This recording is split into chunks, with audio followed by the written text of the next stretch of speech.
الحمد لله رب العالمين، والصلاة والسلام على سيد الأنبياء والمرسلين. أما بعد، أفراد إذا ما تعاونوا في عزيمة أصبحت لهم في المجد آثار. أيها الأساتذة المحترمون، وأيها الحاضرون الكرام، ويا زملائي الأعزاء، أريد اليوم أن أقدم أمامكم بعض الكلمات حول موضوع 15 من أغسطس وأولوياتنا الملية والوطنية. إن 15 من أغسطس هو يوم استقلال بلادنا الهند، ففي مثل هذا اليوم حصل بلدنا على الحرية بعد كفاح طويل وتضحيات كثيرة. وفي هذه المناسبة ينبغي لنا أن نقدم خالص التحية والإجلال إلى جميع المناضلين من أجل الحرية الذين قدموا أرواحهم فداء لاستقلال الوطن.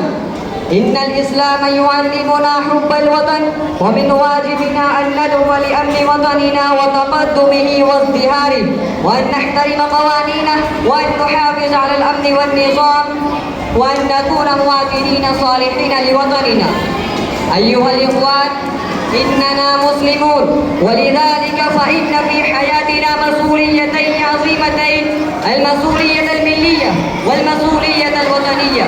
فإذا أدينا هاتين المسؤوليتين على أكمل وجه كنا من عباد الله الذين يحبهم، وكنا في الوقت نفسه مواطنين صالحين لوطننا. أولياتنا الملية. المقصود بالأولويات الملية مسؤولياتنا تجاه ديننا وأمتنا، ومن أهمها المحافظة على إيماننا وعقيدتنا، تعلم القرآن الكريم والعمل بتعاليمه، المحافظة على الصلاة والتحلي بالأخلاق الحسنة والصدق والأمانة وحسن السلوك، خدمة المدارس والمساجد والمؤسسات الدينية الأخرى، تعزيز وحدة الأمة الإسلامية وروح الأخوة والمحبة المتبادلة بين أفرادها. وثانيا، أولوياتنا الوطنية.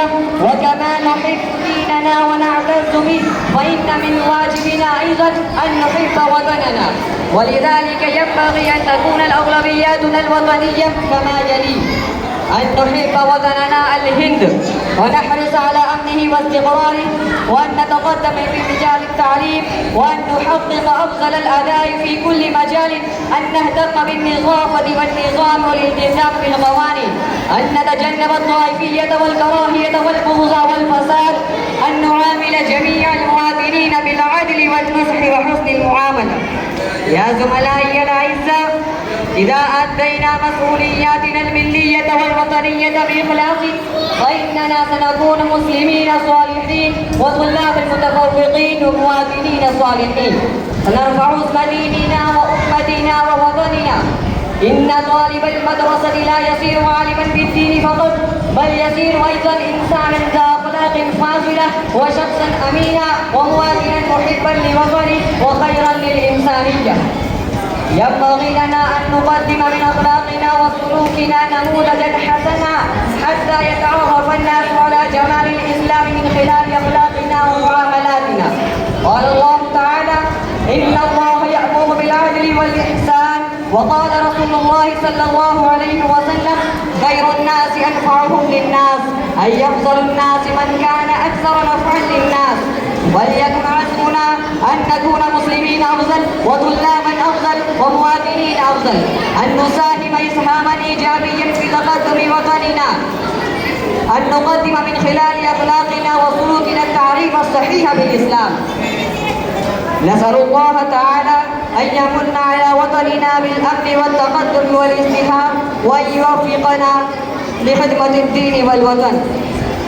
سيبقى حب الوطن في القلب ما دمت حيا، سيبقى حب الوطن في القلب ما دمت حيا، وستبقى من تراب وطني رائحة الوفاء. وآخر دعوانا الحمد لله رب العالمين. السلام عليكم ورحمة الله وبركاته.